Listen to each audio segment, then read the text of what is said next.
Soomaaliya waxa ay wajahaysaa abaartii ugu darneed ee ku dhufatay geyga Soomaalida 20kii sano ee ugu dambeysay. deegaankii ayaa nabaad guuray, dadkii iyo xoolihii ayaa u dhimanaya cunno yari iyo biyo la'aan, waxaana yaraaday wax soo saarkii beeraha. in ka badan 1 milyan oo qof ayaa ku barakacay abaarta ka jirta Soomaaliya iyagoo soo aadaya magaalooyinka si ay u helaan biyo iyo cunno. waa sida ay sheegtay hay'adda qaramada midoobay u qaabilsan qaxootiga adduunka ee UNHCR.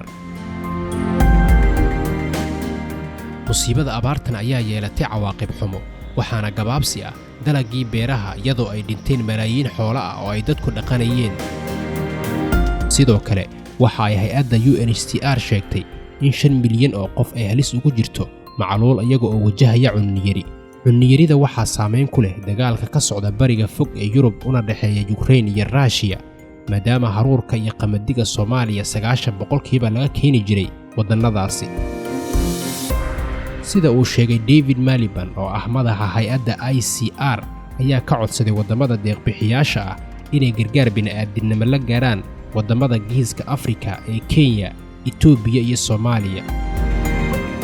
wuxuu sheegay abaarta hadda Soomaaliya ka jirta inay 2 jeer ka daran tahay abaartii ka dhacday Soomaaliya sanadkii 2011 taasoo waxyeelaysay 260,000 oo qof.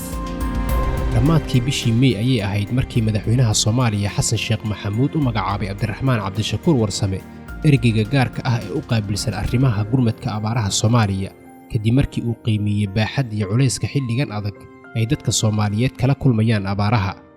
tan iyo xilligaasi Cabdiraxmaan Cabdishakuur ayaa booqashooyin kala duwan ku bixiyay deegaanada iyo dadka ay abaaruhu saameeyeen, isagoo codsaday in gargaar lala gaaro dadka ay abaartu saameysay.